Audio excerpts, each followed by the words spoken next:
let us begin. Firstly, I'd like to make some changes if it's agreeable to people.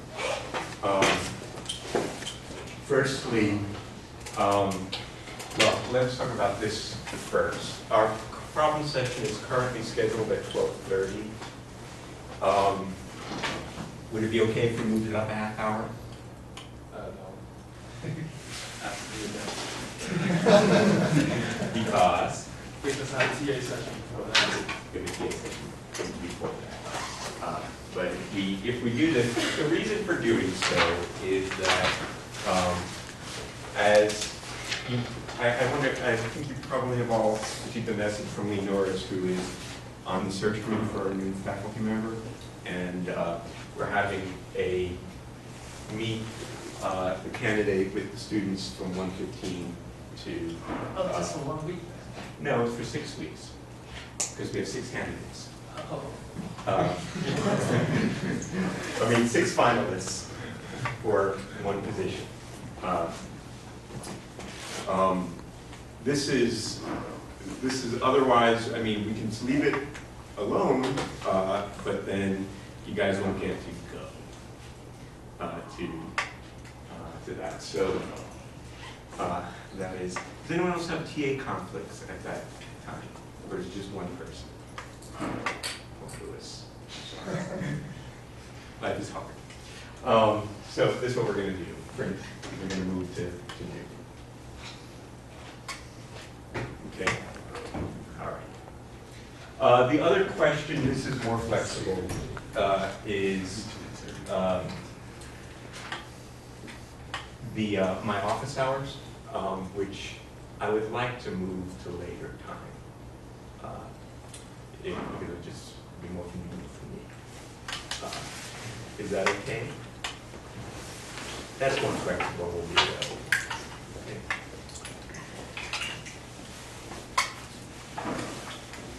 All right.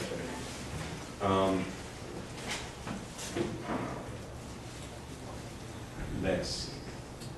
All right, so last time we just want to quickly review what we discussed. We discussed some formalism, which is quite useful and important in the analysis of electromagnetism, and that is talking about vectors and tensors, and here in the context of Euclidean space.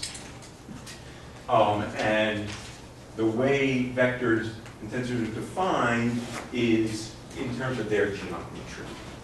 And that geometry, the relevant geometry here is transformations that preserve the inner product associated with Euclidean space. So we looked at transformations on the basis that preserve that inner product, and those were the so-called orthogonal transformations. To find that the inverse of the transformation matrix is the transpose of that matrix. And equivalently, we said that we can look at an arbitrary vector in the space as an object whose components relative to some orthonormal basis transforms according to generally would be the inverse transpose of the similarity transformation, but because we're talking about an orthogonal transformation, that's the same thing. The inverse is the transpose. Okay? We'll talk about Minkowski space at the end of the semester, which this is not true anymore, and where we have to really worry about, are we talking about the vectors, are we talking about the components? That's the notion of covariant and contravariant vectors, which you may have already encountered, I hope, maybe seen it, but we'll talk about that at the end of the semester. More generally, we can talk about a so-called rank n tensor which is also a geometric object, defined in terms of, I don't need this sum because we got the summation convention. What's the point of that? In terms of now not just one unit vector, but a dyadic or outer product of in general n different inner products. And instead of writing I, J, K, L, M, N, O, P up to, we only have how many letters in the alphabet, I'm just denoting them here by, index. The first index is I1, the second index is I2. That's what I mean. That's why there's a subscript on my index here. Okay, so I'm just labeling them by letters here, but I just run out of n letters. Whatever n could be, 10 to the third or whatever. So the rank n tensor is defined such that the transformation of the components of that tensor transform according to the orthogonal transformation, where I have a rotation matrix associated with each index. The first index, the second index, up to the nth index for the rank n tensor. Okay, is that clear? All right. So we had an example of that last time, which was looking at the example of rigid body motion, in which case the angular momentum of that rigid body is generally the moment of inertia tensor dotted into the angular velocity. And so what this means is that if I have a rigid body that's rotating,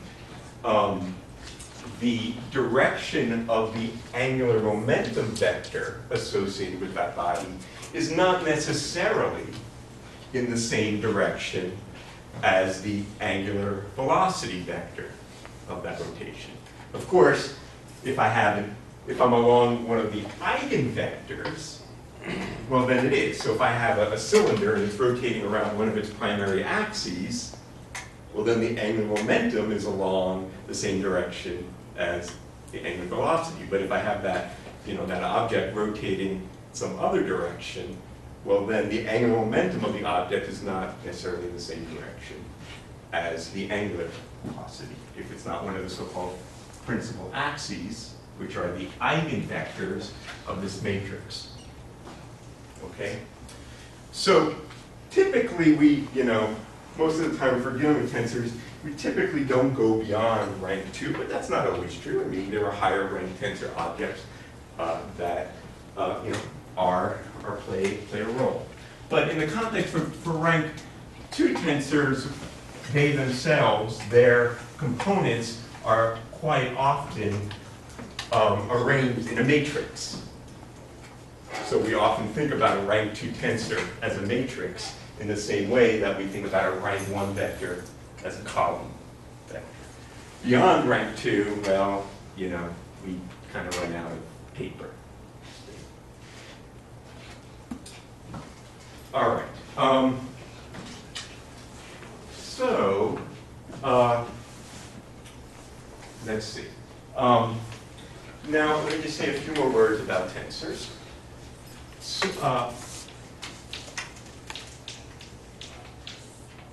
So one way we can form tensors is by taking outer products of vectors.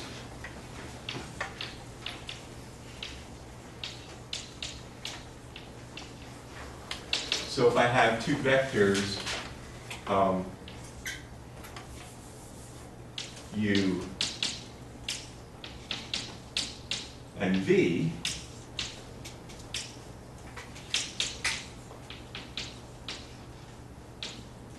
then I can define a rank 2 tensor as the outer product of u and v. So if we don't put a dot in between, that's the outer product, and that is the object whose components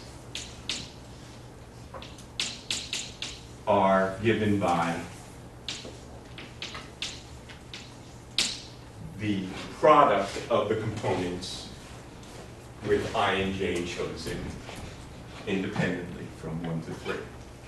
Okay? And because u and v rotate as vectors, then it's obvious that this object obeys this rule, because both u and v transform according to r. So there'll be two different rotation matrices, one associated with this vector, one associated with that. So this is clearly a rank 2 tensor.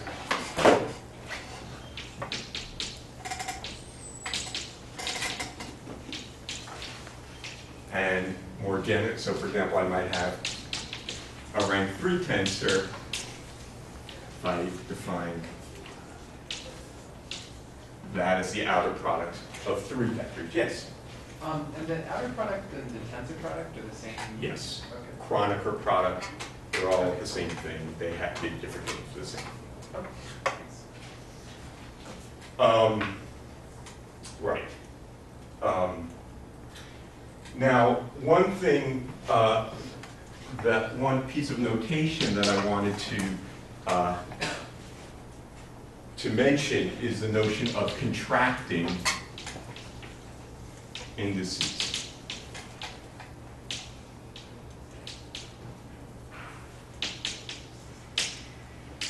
So if I have a tensor with, in this case, 3 different indices, I can, if I take 2 of the indices and sum over them,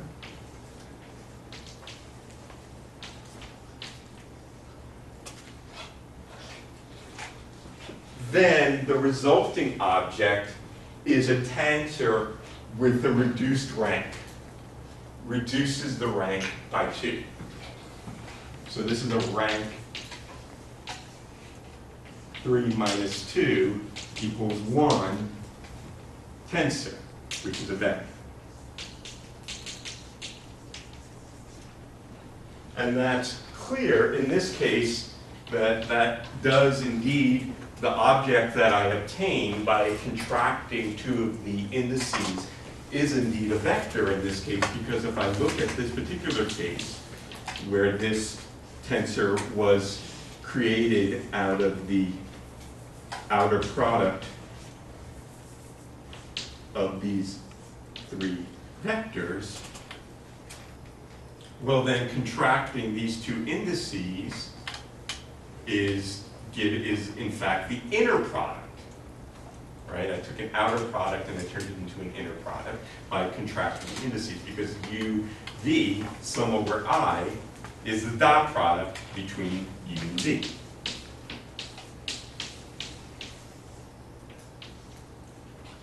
And this is a scalar, so this is just a scalar times a vector, so this is clearly a vector. Okay? All right. Let's see. One last thing I wanted to discuss is the relationship between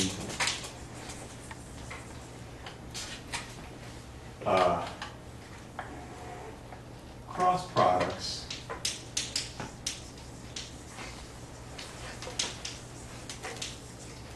and anti-symmetric tensors.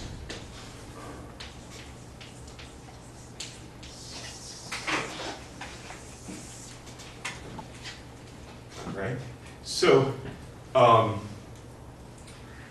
remember, if I have 2 vectors, A and B,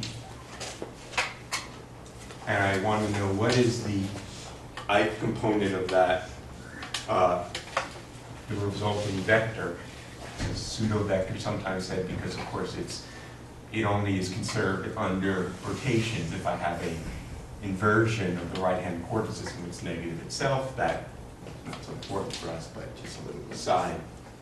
But anyway, the ith component we obtained according to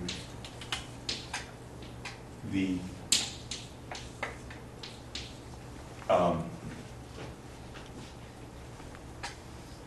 Levi-Civita symbol, which is a completely anisymmetric tensor, right? So let me define a tensor Tij as the antisymmetric part of the outer product of these two vectors. Okay. Meaning that if I switch the indices, I and j, I get a negative sign. So this is what is called an antisymmetric tensor.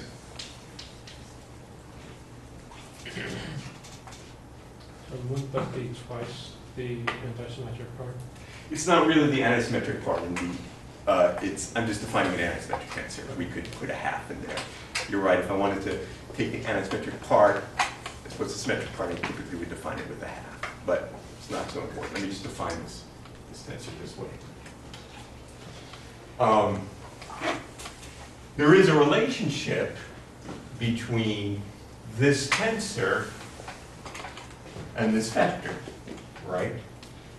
Firstly, if I were to write out this tensor represented as a matrix, well, let's write it out. Whenever I equals j, this is 0.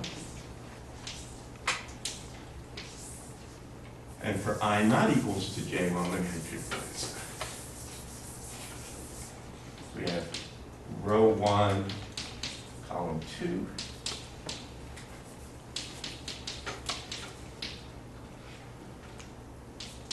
Row 1, column 3.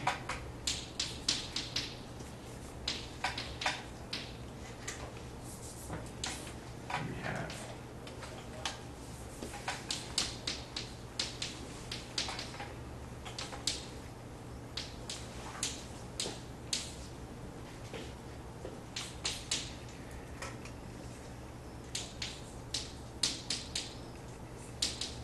tedium.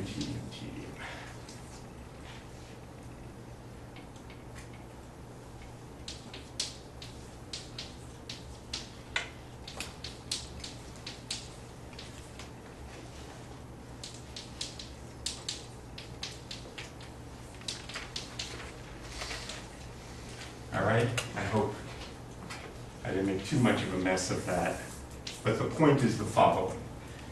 This tensor, it has 3 independent numbers that define it. If I give you these 3 numbers, then you define the tensor. Why? Because the transpose elements are related to these elements just by putting a minus sign in front. Okay, so this is the negative of that, and this is negative of, not that one. This is the negative of that, and this is the negative of that. Okay? So this has 3 independent components. And those components are just related to the 3 components of the cross product. So this cross product, its ith component, is related to this tensor by just multiplying appropriately by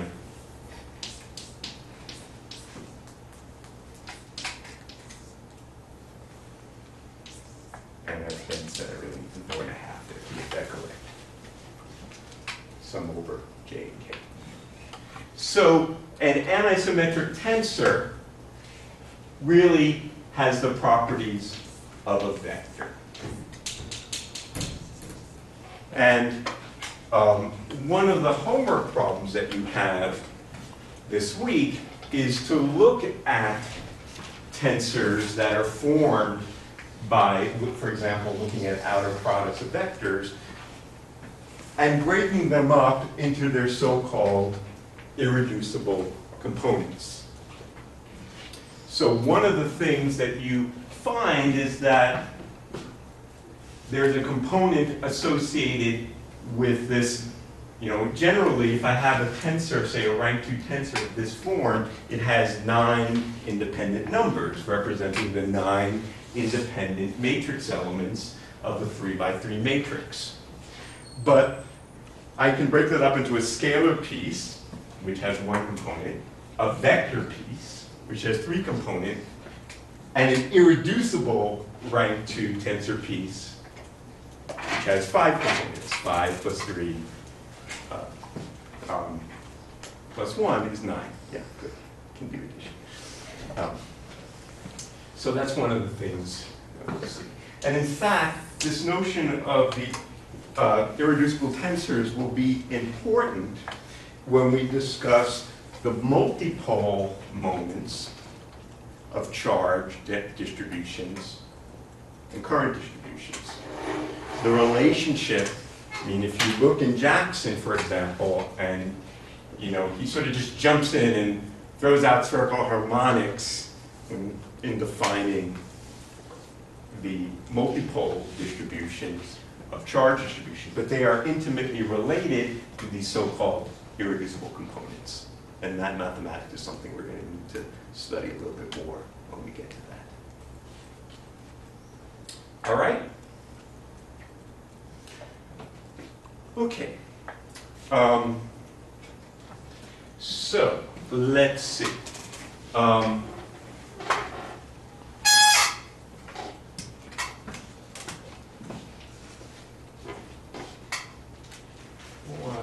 All right, so we're going to leave this mathematical formalism aside for now.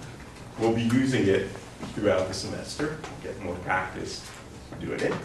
What I want to turn our attention now is let's start with the foundations of the physics, and let's begin by reviewing the essentials of electrostatics. So in electrostatics, what we're talking about are fixed charges, that is, say, fixed in space. And as we know, the foundation here is the empirical Coulomb law, which tells us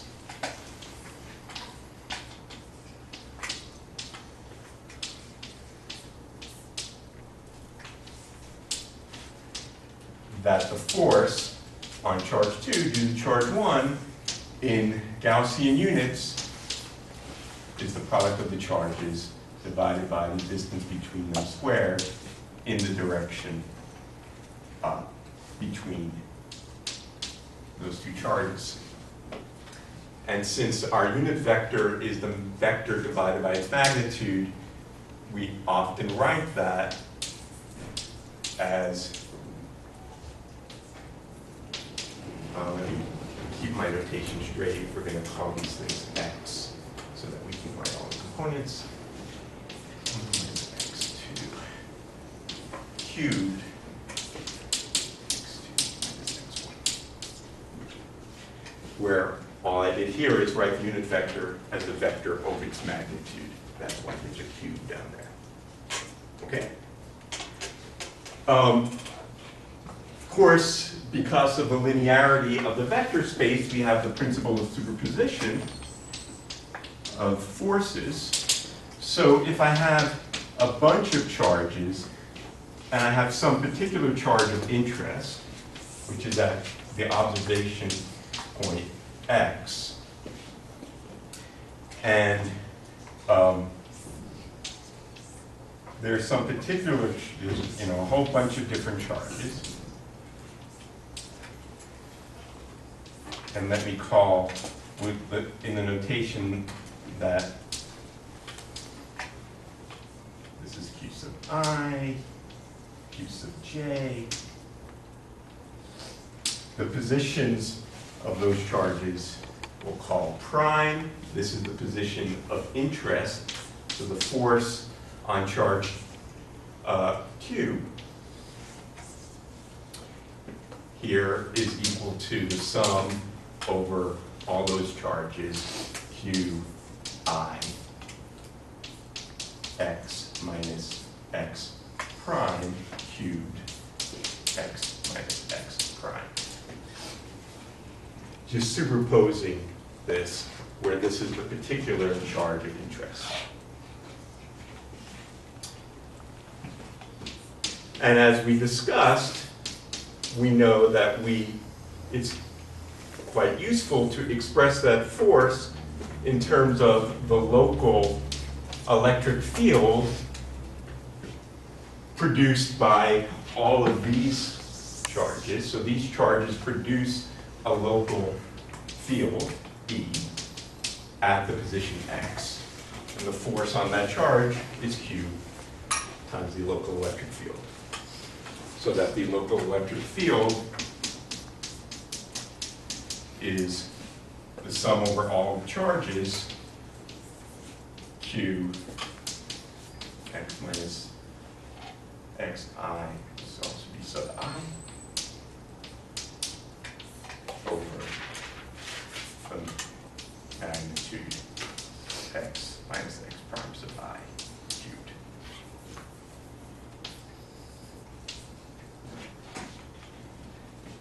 Okay, so far so good?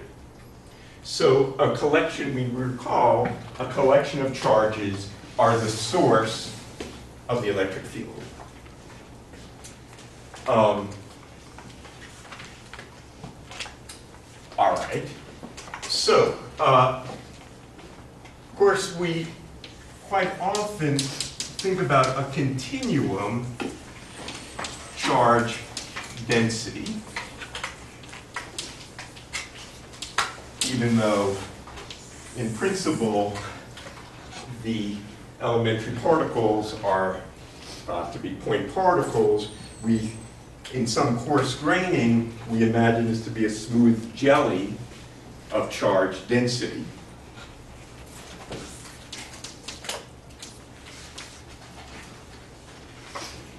The charge per unit volume.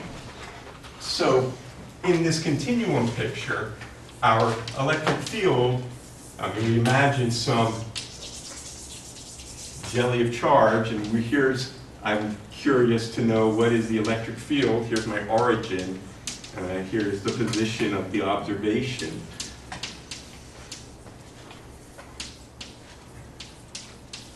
And I want to know what is the electric field at that position. We'll then use the principle of superposition. There's some position of some differential element of charge at position x prime, and the electric field at position x will be generally an integral over space, whatever the local chunk of charge is at that point, x minus x prime cubed, x minus x prime.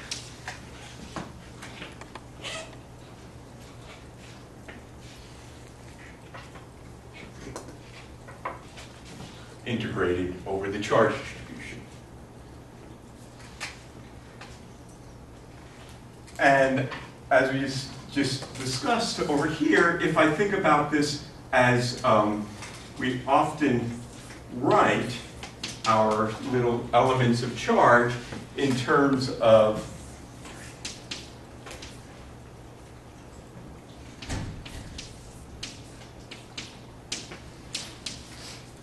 the charge per unit volume.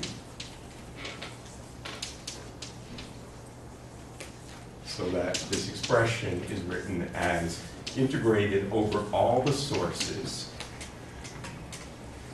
rho at x prime, x minus x prime, divided by the magnitude of x minus x prime cubed.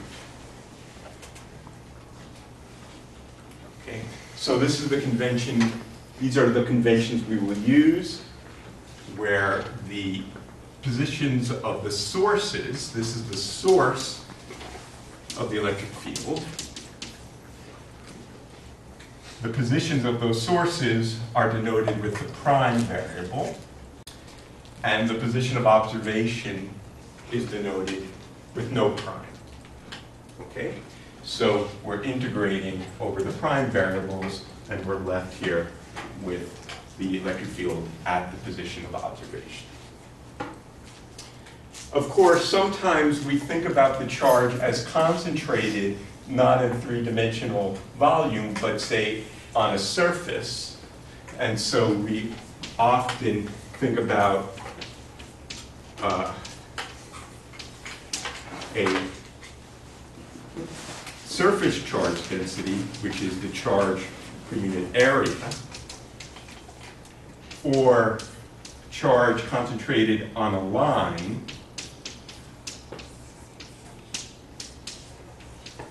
the charge per unit length.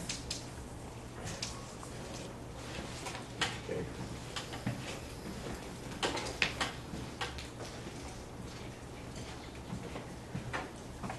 Formally, it's sometimes convenient to express these different relations in terms of thinking about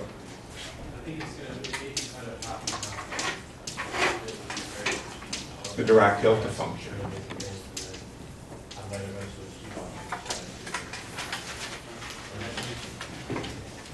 So the Dirac delta function allows us to think of it's kind of the density on a set of measure 0. Right? What do I mean by that? Well, I mean, formally, we think about the delta function as a kind of limit of a function to what's formally called a distribution, such that if I thought about this in one dimension, I have some kind of localized distribution around some space with some width W and inverse height W. Let me call this capital delta of x, such that this function integrated over the line is 1. We take the delta function, well, in this case it's localized at A.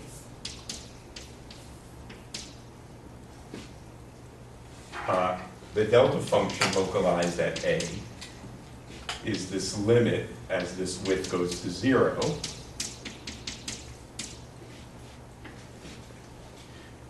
Which is 0 if x doesn't equal A, and infinitely high when x equals A. And as you know, this is only reasonably defined in terms of its behavior when integrated with a appropriately analytic function. A couple of notes here. Note if x has units L, then delta of x has units 1 gram. A delta function has units because this must integrate to 1, right? So this integral, I should have said, is equal to 1 because the integral of the delta function is dimensionless. If this has units of L, the delta function must have units of 1 over L. The other thing we quickly note here is that if I have a delta function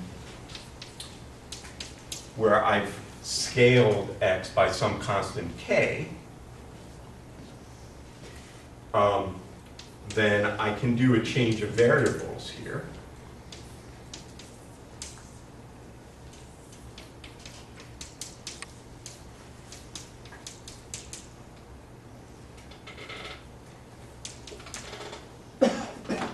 Okay, because this is 1. And thus, what we see here is that if I have some constant scaling, that this is equal to 1 over k magnitude. That will come in handy.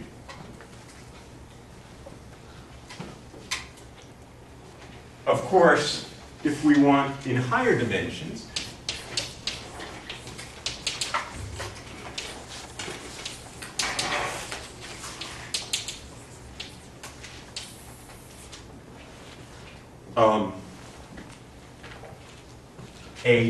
say a delta function, say in 3D,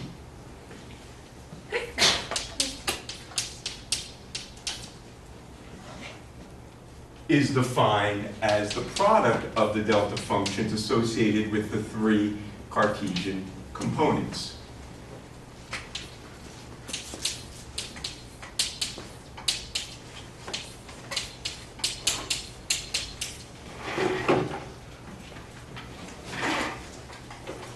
And from this it follows that we can think about this function, the 3-dimensional delta function, as the density of a point. I mean, of course, the density of the point is infinite, but it plays the role of the density as I compress something into a point. Because if I of a point of unit strength, that's going to be an important concept. The concept of the delta function as a kind of density of a point. We see that in that if I integrate over 3-dimensional space, that this is 1. So I can think about this as the density integrated over the volume is 1.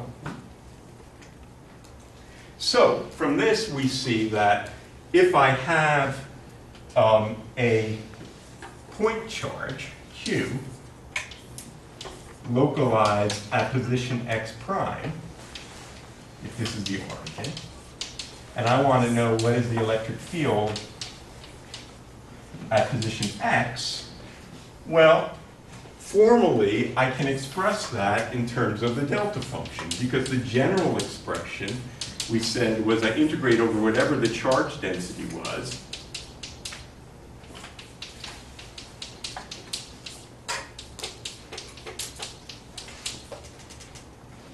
What is the charge density in this case?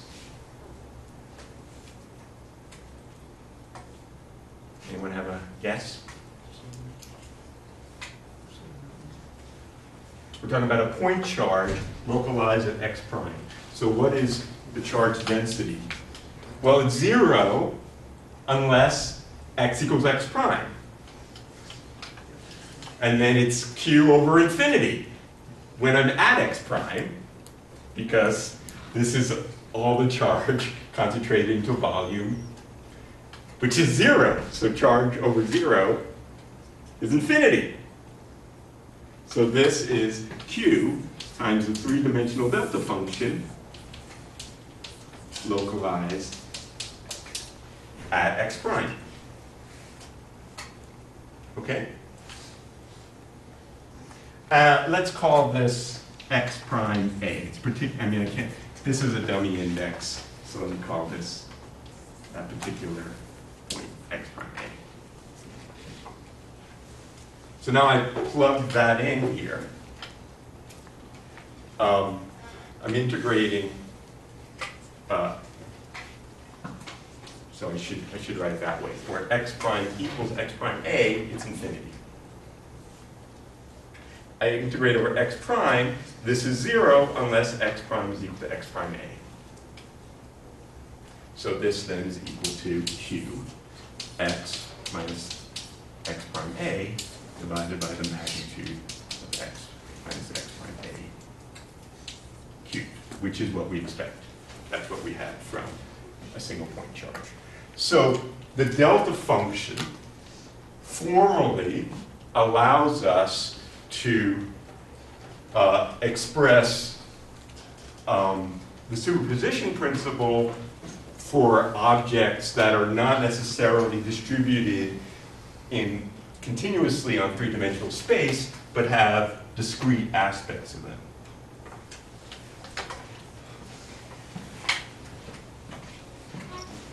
Now, one aspect of this that we should be aware of is what happens in curvilinear coordinates.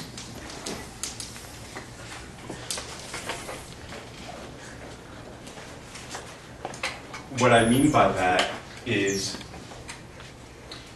let's say we are talking, and we will often talk about, spherical coordinates. Important for you to review spherical coordinates. I'm not going to do much of that here. Something you should know quite well from your undergraduate studies. But let me just remind you of one thing here. So, of course, one of the things that makes curvilinear coordinates annoying to deal with is that the local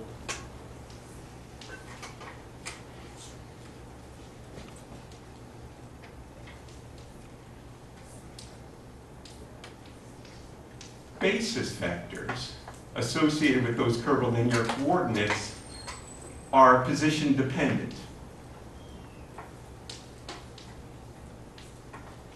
That's one thing we'll remember. So I have a triad here, r theta phi, where r cross theta is phi. Phi is in the direction of increasing phi. Theta is in the direction of decreasing theta. E sub r is in the direction of increasing r. Of course, as I move around on the sphere, my triad moves. That makes differential calculus in curvilinear coordinates annoying. But, you know, I'm annoying, so you live with it. All right. But the other thing we know about curvilinear coordinates is that the volume element has a Jacobian associated with it.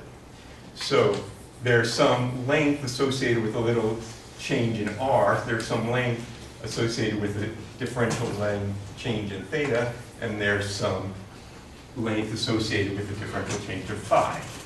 In this case, this is the same thing. But if I change theta by a little d theta, I have r d theta. And if I change phi, I have r sine phi, sine theta d phi. Right, this is r squared sine theta r d theta d phi.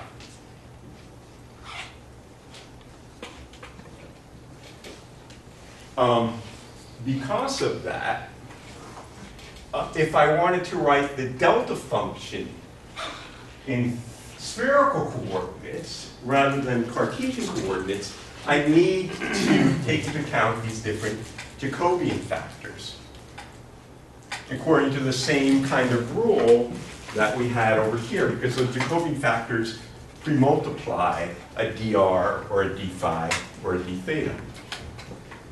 So if I looked at the three-dimensional delta function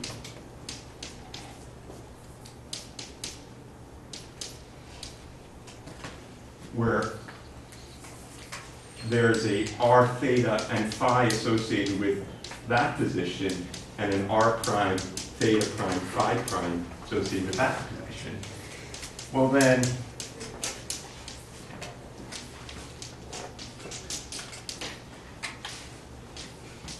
I must make sure that I divide by the appropriate Jacobian.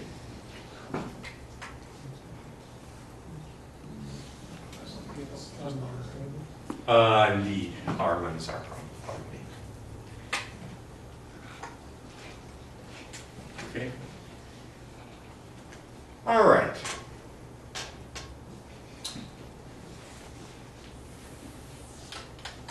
So this is the foundation here, or at least the beginning of it. Let's say, as an example, suppose I wanted to find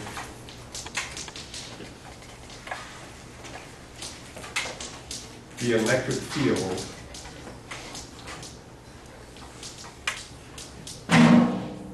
of a uniformly charged disk. Okay? So the problem is I have a disk. It's really a disk. It's symmetric around the z-axis. It has a radius A, and upon it, take my little spray on that charge uniformly with charge density sigma. Okay? And I want to know, so this is the surface charge density.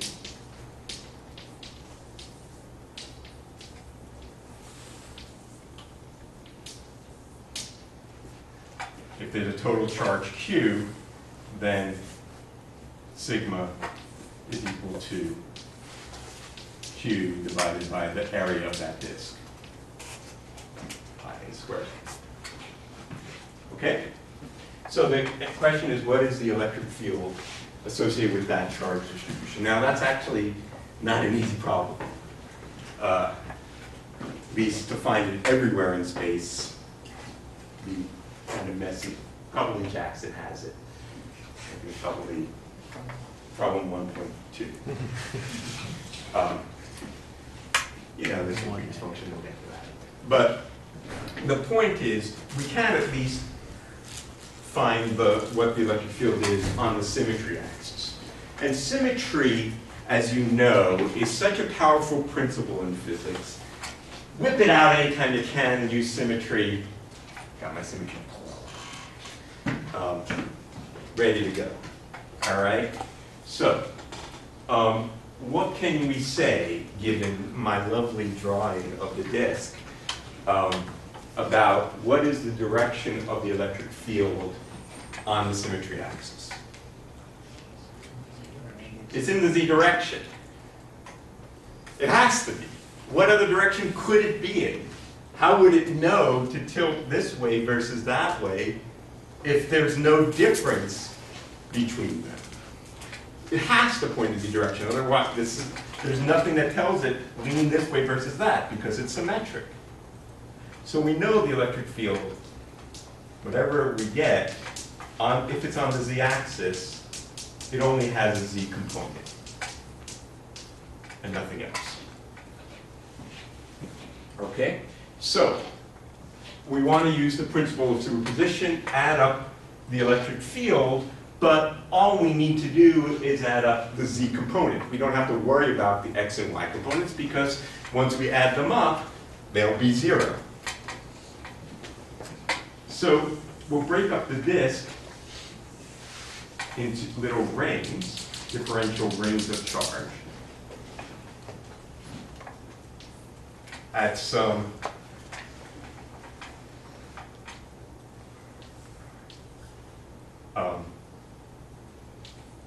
r prime. The contribution of this little ring of charge to this of the electric field at that point, well, each little chunk of the ring, of course, gives a little electric field along the direction of the line, but if I go around that, you know, all the x and y components, that cancel and I just get the z component. Sound effects are important. Okay, so the little dE, the z component of it, is what? Well, if this is the angle theta, it's equal to the magnitude of that dE times cosine theta. Okay. Z is the point of is the coordinate associated with the point of observation. And what is the dE associated with this ring? Well, it's dq divided by this distance, good old script dr, squared. Where dq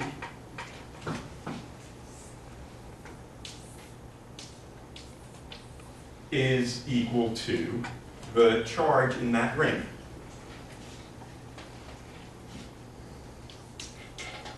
And that charge is equal to the area of the ring, which is the circumference times the little dr times sigma. Good old calculus.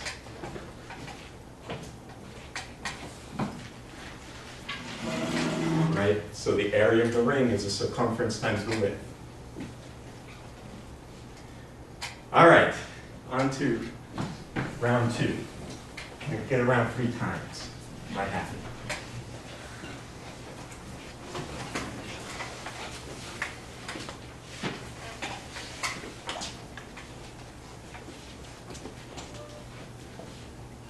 So, what we have here is the electric field contribution differentially in the z direction at coordinate z is equal to 2 pi r prime dr prime sigma divided by script dr squared times cosine of the angle. And the cosine of the angle is equal to z over r, right? So Katoa,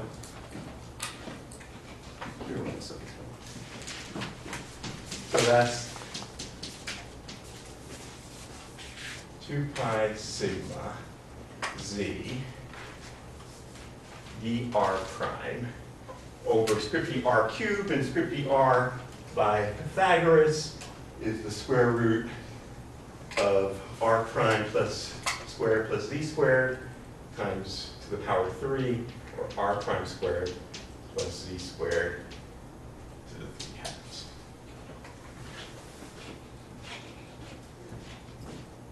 All right? Okay, so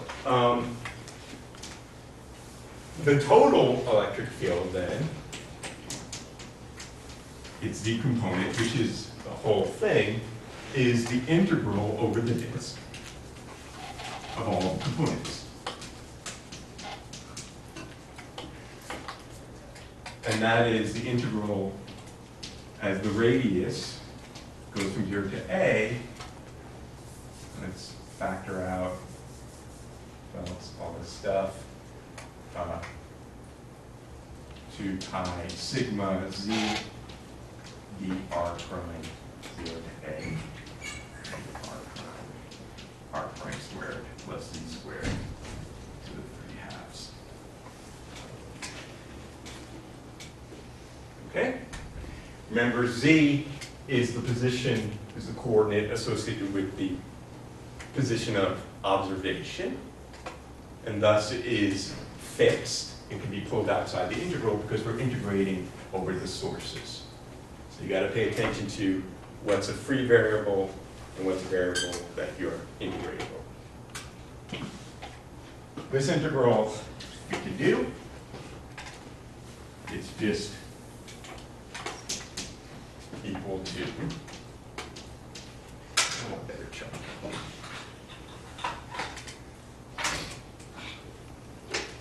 So one of those is r prime, not dr prime, right? Yeah, it should be 1. I already have that. Well, you need an r prime in there. Yeah, you missed it. Where did I miss it? looks like Carrying over. Oh, yeah, up there. Thanks. Yeah, we need that. Thank you. Then another one could be done. Because that's equal to r prime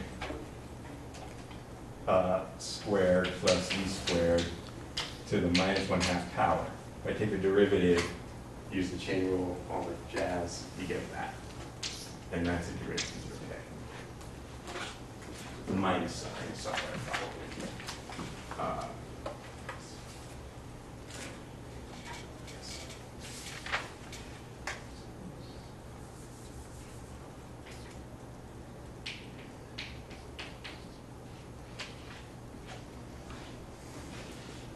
And when I take the derivative, the half comes down, cancels that minus sign, 2r. Yeah, that's right. All right, so now this is equal to 2 pi sigma z, 1 over z minus 1 over a squared plus z squared to the 1/2 power.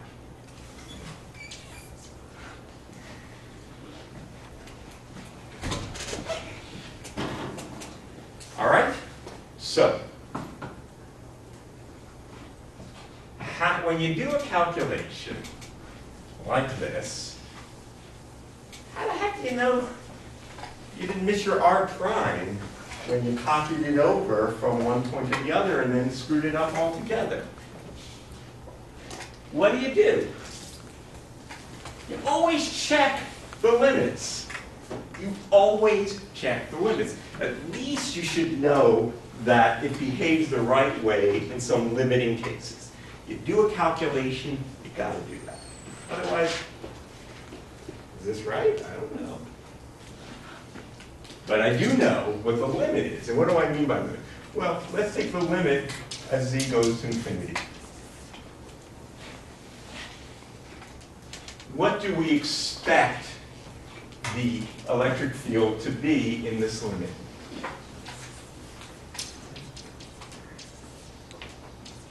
just that point charge.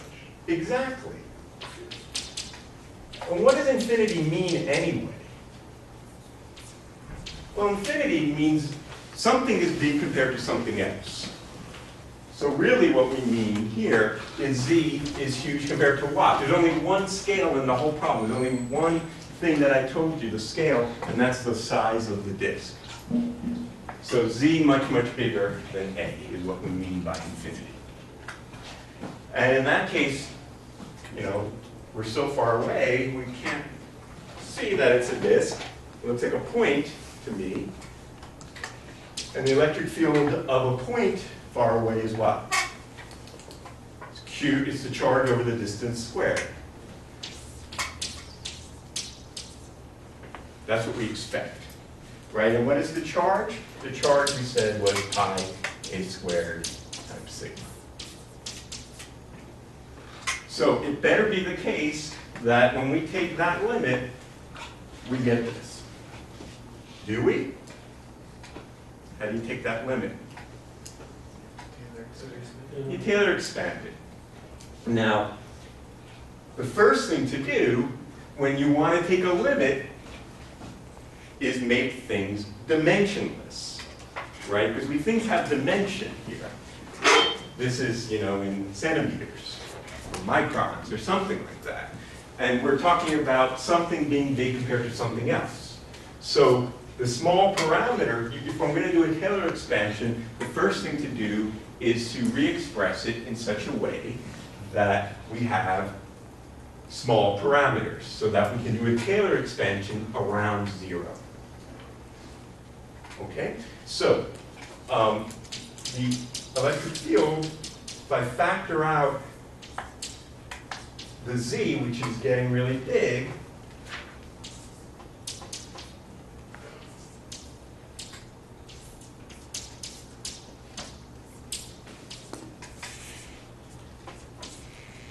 this becomes 1 plus plus a squared over z squared to the minus 1/2. Okay? So I just factored out a factor of z out of the square root and wrote it in this way. This is now a small parameter. And what is the Taylor expansion of this?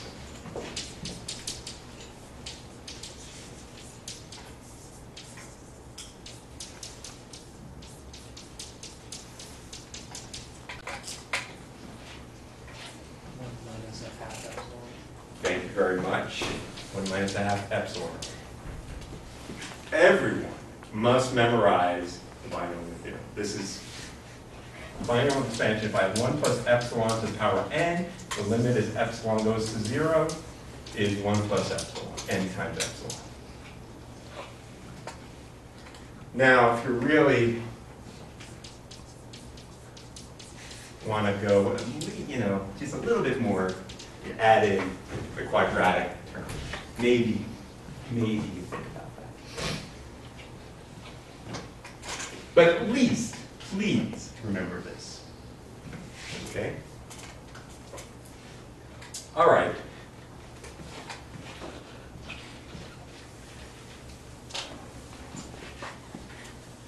So, in this case, we'll factor out the 1 over z. So we got pi sigma. We got 1 minus a half a squared over z squared. Okay? 1 minus 1 is 0, minus plus a half pi a squared over z squared.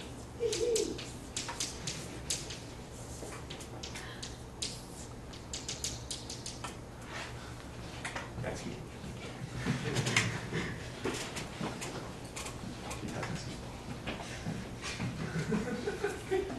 Okay.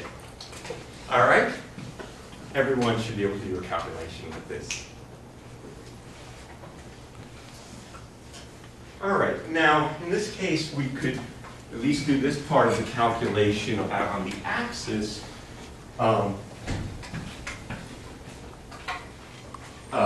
Because of symmetry and whatnot. But generally, if we wanted to find the electric field from a collection of sources, this would be a very difficult way to approach it because we have to add up vectors. So we need to think about each component and add them up appropriately. Here, from symmetry, we only have to worry about one component, but generally we have to worry about all 3 components. Typically, that's not the way one does the problem. One does it in terms of potentials, which we'll talk about. So in order to do that, we want to remind ourselves about the so-called field equations that define the electric field in electrostatics.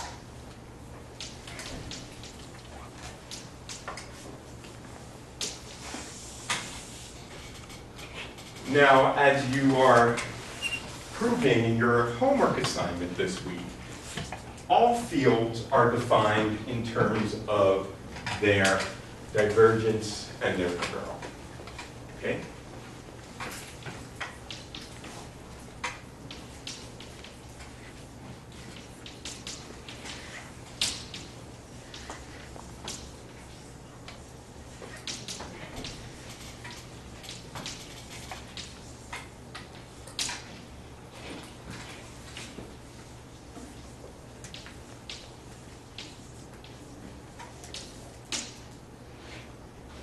So if we can define the electric field, if we define its divergence as a function of position and its curl as a function of position, then we've defined the field. So in this case, we have the expression for the electric field as given by coming from Coulomb's law, which is really the solution to the field equations or Maxwell's equations in electrostatics, but we're going to work backwards and find, we know Coulomb's law, we know what the electric field is, so let's find out what the divergence and the curl are. My electric field, let's say, from a point,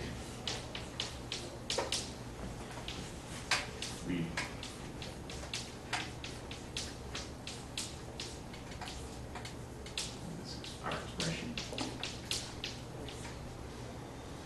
In order to remind ourselves what the divergence is, we have the notion of flux.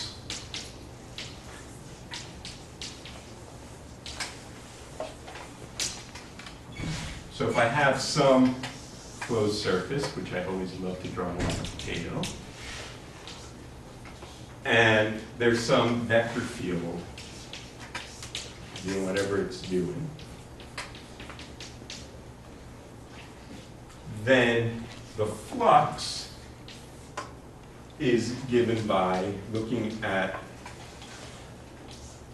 the local dot product between the normal to that surface and the vector field, a little patch of area dA,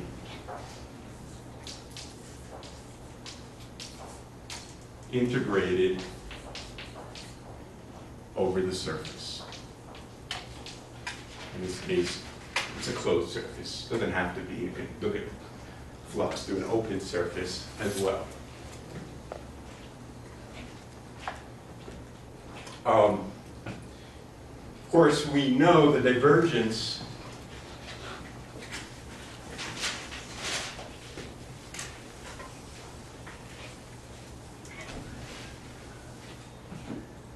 of the field is defined in terms of looking at a limit where we imagine this is the volume enclosed by the closed surface. So the surface is S and the volume is V enclosed by that surface. If I look at the flux through this surface,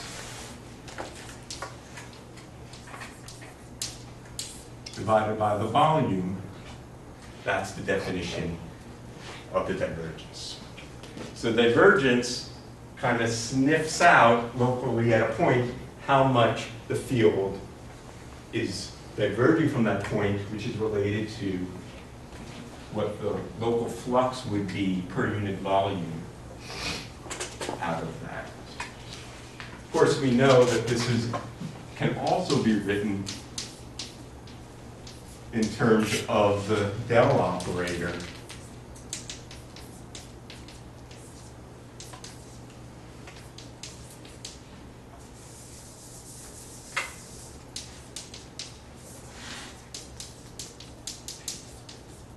which is the vector differential operator of importance in vector calculus, often written in Einstein's summation convention.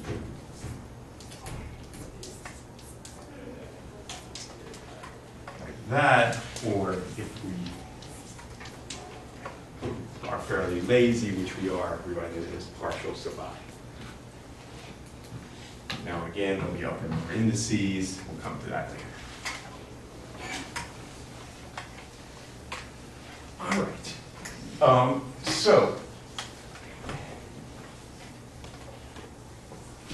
in the context of the Coulomb law, we can quickly calculate this flux through any closed surface. So let's quickly remind ourselves of that. If I have a point charge surrounded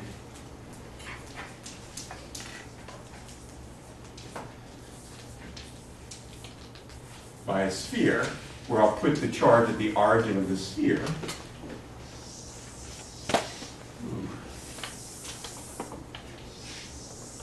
not a potato. We'll come back to the potato.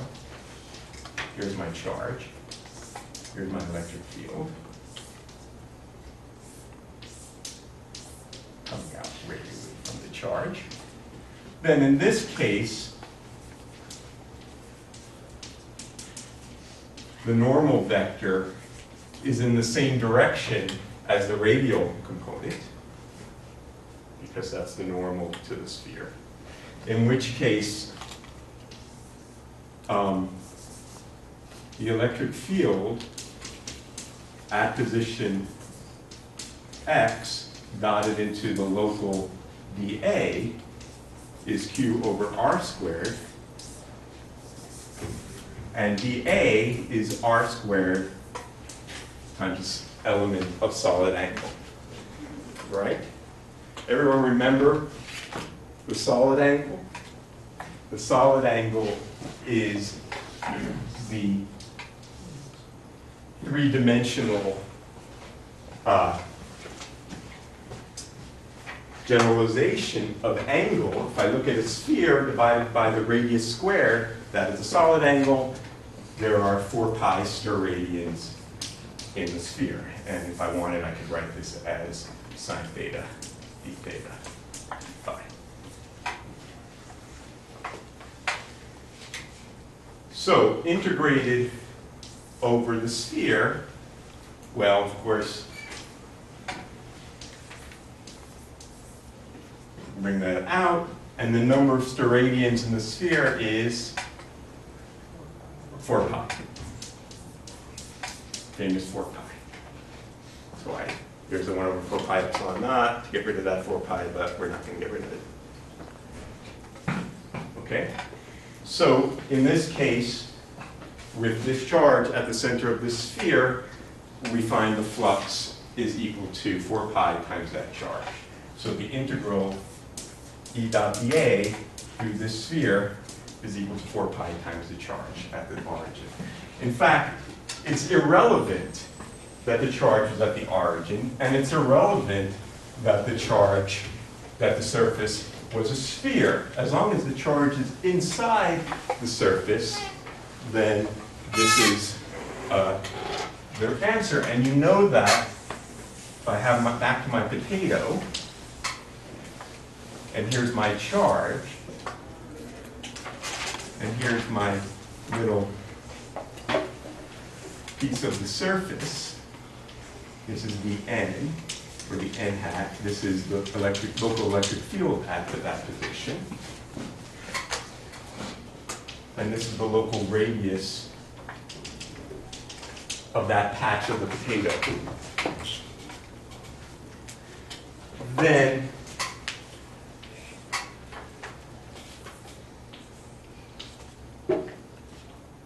the dA prime, if this angle is theta, is equal to r squared d omega divided by cosine theta.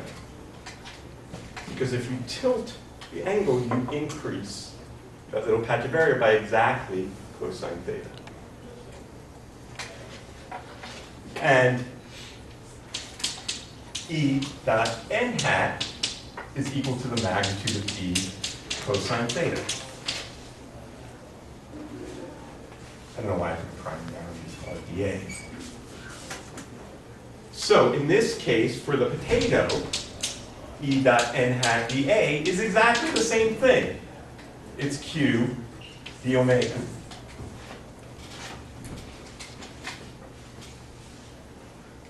So that if I integrate over all 4 pi steradians, I get 4 pi.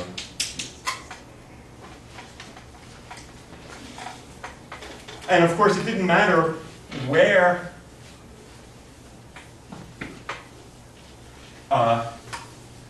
inside the sphere I put this charge. As long as it was inside the sphere, this was true. So, on the other hand, if I have the potato, potato can be any shape, so that's why I call it a potato, so I don't have to worry about what shape it is. And I put the charge out here, then 2 pi of those steradians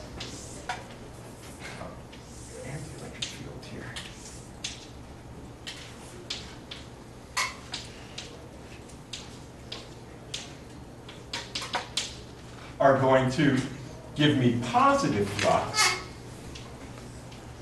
but the other 2 pi of those 2 radians are going to give me negative flux, because here E dot n hat dA is equal to minus Q d omega.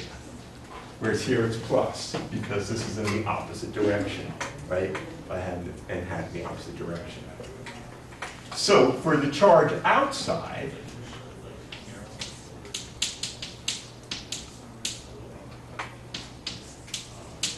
this is 0.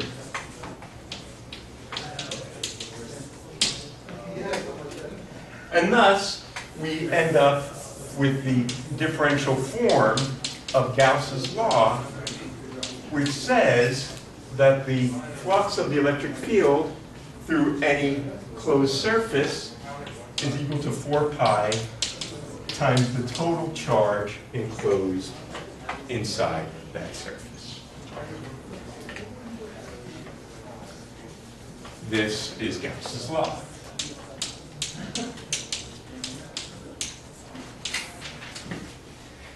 Moreover, the charge enclosed inside, if there's charge density, rho,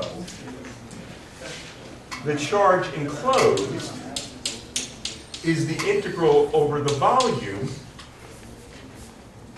of the charge density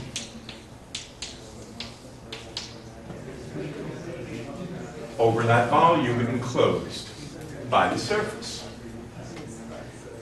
Right? Now, we just said that the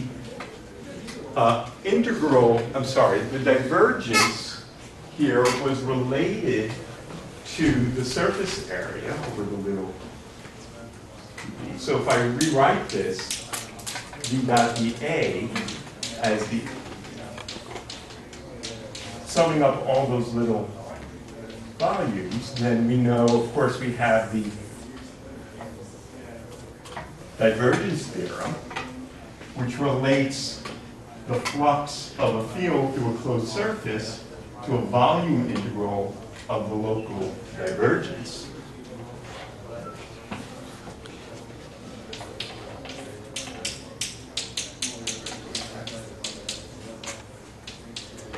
And since this is true for an arbitrary volume, we have a local relation as a differential form of Gauss's law.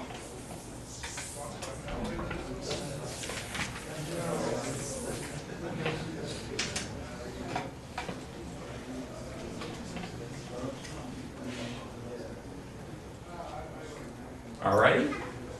So that's one of our field equations. We said we need the divergence and the curl. We'll get to the curl next time. All right? Very good. See you.